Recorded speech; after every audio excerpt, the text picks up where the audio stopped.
Okay, so tariffs. Right. Not exactly the most thrilling topic. Sounds like a snooze fest waiting to happen. Yeah, you don't exactly picture people getting fired up about tariffs around the water cooler. But believe me, things got surprisingly spicy when we dove into the online world. We're talking comment sections, social media, the whole nine yards. People had a lot to say. It's kind of fascinating when you think about it. This seemingly dry economic policy gets people riled up like nothing else. Right. It's like everyone suddenly morphed into an armchair economist with strong opinions about global trade. And let's be real, not all of those opinions are created equal. That's an understatement. Some folks were comparing tariffs to like cheat codes in a video game. Hmm. You know, slap on a 1,000% tariff and boom, it's an American-made everything. Yes, the tariffs is a magic wand theory. If only it were that simple. Right, but that oversimplification is where things get interesting or maybe a little scary depending on how you look at it. Because the reality is, tariffs are a complex tool. They have a lot of unintended consequences. It's not just about bringing back jobs, which seems to be this dominant narrative we keep seeing. Exactly. It's a lot more nuanced than that. In fact, did you know there are actually different types of tariffs? Oh, yeah. Like, what? Don't leave it hanging. Well, you got your ad valorem tariffs, which is basically a percentage based on the value of the goods. Okay, that makes sense. So like a 10% tariff on a $100 product would be $10 extra bucks. You got it. Yeah? Then there are specific tariffs, which are a fixed amount no matter the value of the goods. Interesting. So a $5 tariff on every barrel of oil, regardless of whether it costs $50 or $100. Precisely. And then it gets even more complex with things like tariff rate quotas. Tariff rate quotas. Okay, now you're just using big words to sound smart. Break it down for us. What are those? Essentially, it's a system where a country might allow a certain amount of a product to be imported at a lower tariff rate, but anything above that quota, bam, hit with a much higher tariff. Oh, so like a you can dip your toes in the water, but don't you dare jump in the deep end kind of deal. That's a great way to put it. It's a way for countries to protect their domestic industries while still allowing for some level of imports. Clever, but yeah, it definitely adds another layer of complexity to the whole thing. No wonder people are having a hard time wrapping their heads around it. And when you throw in the emotional weight of issues like job security and global competition, well, it's a recipe for misconceptions. Speaking of misconceptions, we saw a ton of comments about a certain politician's recent interview. Oh, you mean the one who's, shall we say, rather fond of tariffs? That's the one. He kept pushing this idea that countries like China are the ones footing the bill for tariffs, not American consumers. What's your take on that? Well, it's a common misconception. The reality is it's usually the consumer who ends up paying the price. Those costs get passed down in the form of higher prices. So that whole make them pay thing, not so simple after all. Not quite. It's not always a straightforward calculation, though. Sometimes a company might choose to absorb some of those extra costs to stay competitive, at least in the short term. Right, because they don't want to scare away customers with sudden price hikes. Exactly. Or they might start exploring other options, like finding new suppliers in different countries. Which can then have a ripple effect on global supply chains, creating a whole new set of challenges. It's like a game of economic dominoes. One thing leads to another, and it can be tough to predict the long-term impact. Right, because it's not like these companies are just sitting around with a calculator saying, okay, do we pay the tariff or move production? Tough choice. It's way more complicated than that. Absolutely. There are so many other factors at play. And to illustrate that point, we found this one comment that really stood out. It was about a business owner who was trying to find a U.S.-based manufacturer for injection molded parts. Oh, yeah, I remember that one.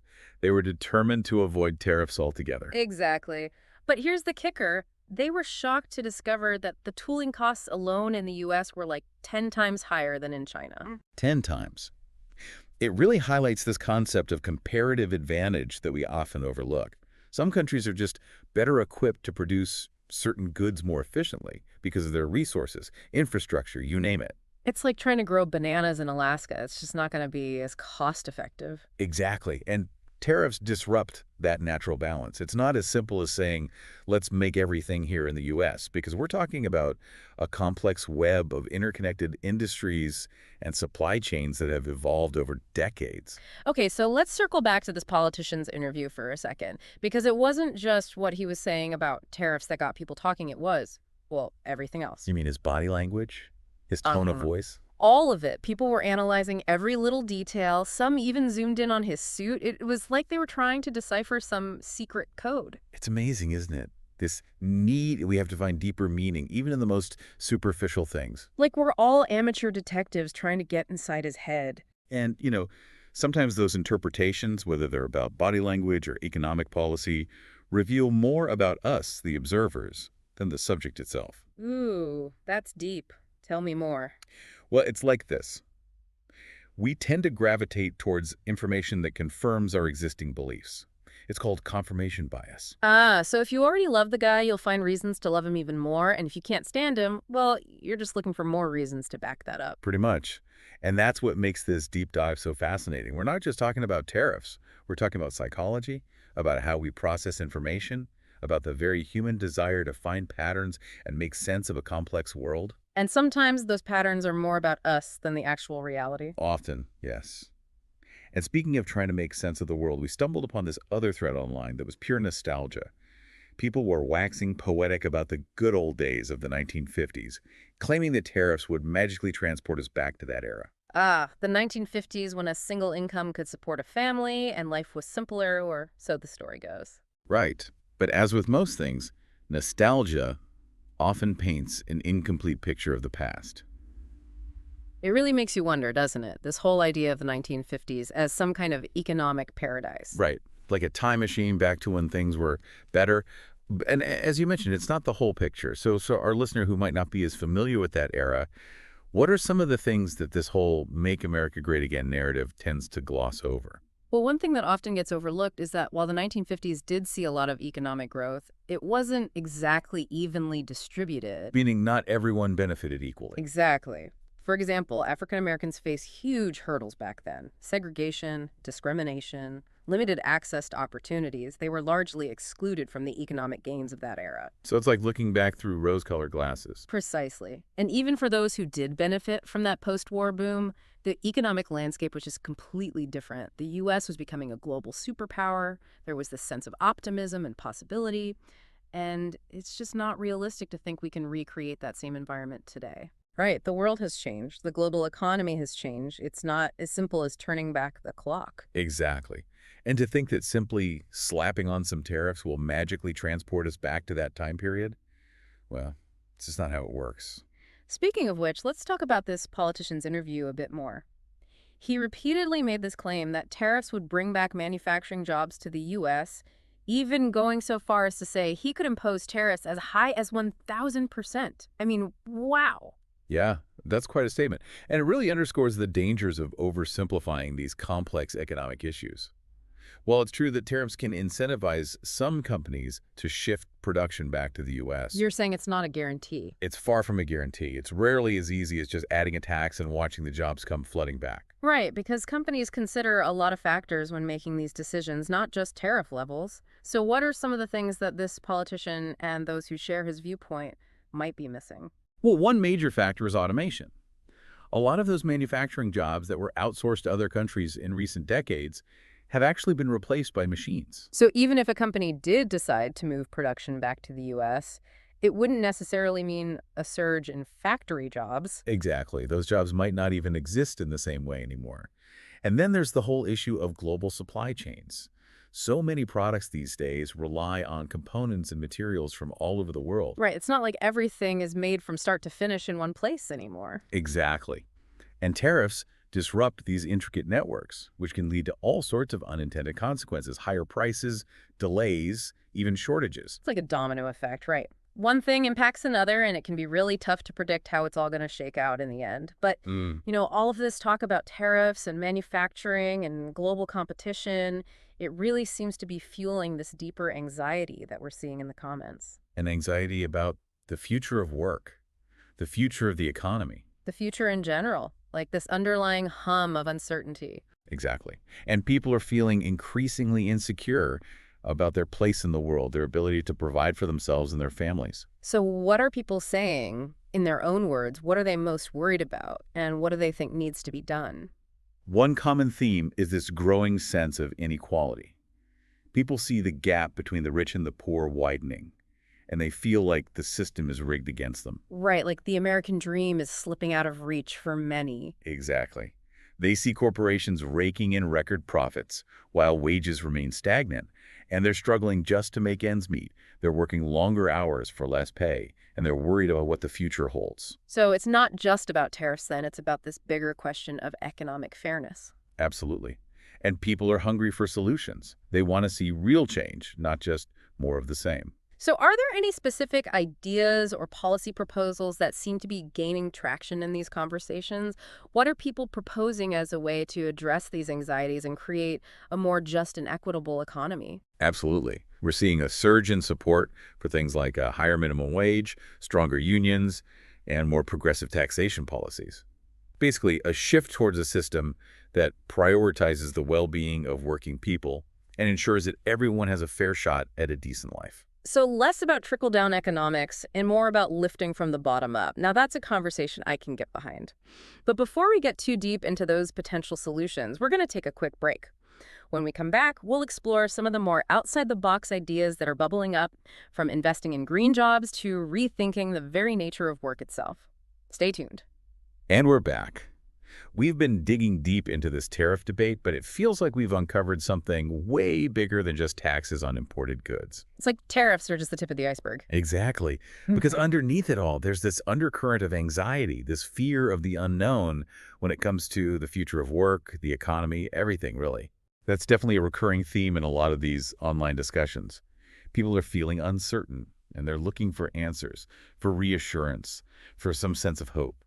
And are they finding it? I mean, amidst all the doom and gloom, are there any glimmers of optimism out there? There actually are. Buried within all this anxiety, we're seeing some really innovative ideas emerge, like this concept of a green economy, for example. It's generating a lot of buzz right now. Okay, green economy. For those of us who haven't jumped on that bandwagon yet, what does that even mean? Well, in a nutshell, it's about shifting away from our dependence on fossil fuels and embracing a more sustainable way of life. Think renewable energy sources, sustainable agriculture, eco-friendly infrastructure. So less pollution, more windmills and solar panels, that kind of thing? That's a big part of it, but it goes beyond just clean energy. It's about rethinking our entire approach to production and consumption, how we design products, how we transport them, how we manage waste. It's about minimizing our impact on the planet. So it's kind of like hitting the reset button on our relationship with the environment. Exactly. And what's really interesting is that this transition to a greener economy isn't just good for the planet. It also has the potential to create a ton of new jobs. Okay, now we're talking. Because let's be real, the job market is a major source of anxiety for a lot of people. So what kind of jobs are we talking about here? Oh, we're talking everything from engineers designing wind turbines, to construction workers building energy-efficient buildings, to farmers implementing sustainable agriculture practices. There's a whole spectrum of opportunities across various industries. So it's not just about saving the planet, it's about creating a more prosperous and equitable future for everyone. That's the idea. And it's not just about creating new jobs. It's about making sure people have the skills they need to thrive in this new economy. We're seeing a lot of emphasis on education and job training in these discussions. So instead of trying to resurrect the jobs of yesterday, we should be preparing people for the jobs of tomorrow, which, let's be honest, is probably a good idea anyway, given how fast technology is changing these days. Absolutely. The days of learning one skill and coasting on that for your entire career are long gone. But even with all the education and job training in the world, there's still this looming fear of automation, this idea that robots are coming to steal our jobs. I mean, it's like something out of a sci-fi movie. I get it. It's a scary thought. But instead of being afraid of automation, maybe we should be thinking about how we can harness its potential for good. Okay, so how do we do that? How do we make sure robots are working for us, not against us? Well, one idea that's been gaining traction is this concept of a universal basic income. Universal basic income. You mean like everyone gets a paycheck even if they don't have a job? Exactly. It would provide a safety net for people who are displaced by automation, while also giving them the freedom to pursue their passions, start their own businesses, or simply have more control over their lives. Interesting. It's like acknowledging that the traditional model of work might be changing and finding a way to adapt to that.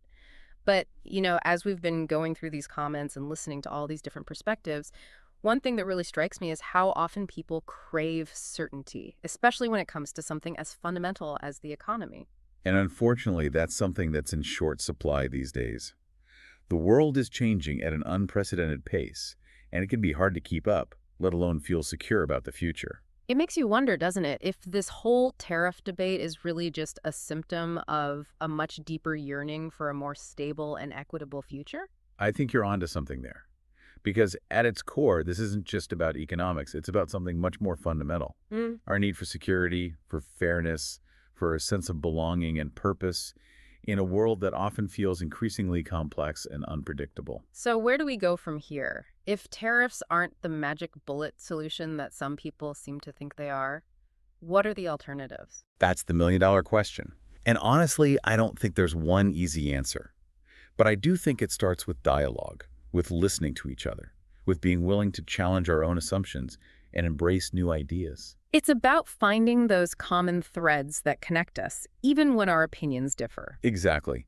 Because at the end of the day, we all want the same things: a good life for ourselves and our families, a fair shot at success, and a future that's full of hope, not fear. Beautifully said. And on that note, we'll leave you with this final thought to ponder as we wrap up this deep dive. If this yearning for a more secure and equitable future is the real driving force behind so much of the economic anxiety we're seeing today, what bold and innovative solutions can we envision together to create that future? Thanks for joining us on this deep dive. Until next time, stay curious, stay engaged, and most importantly, stay hopeful.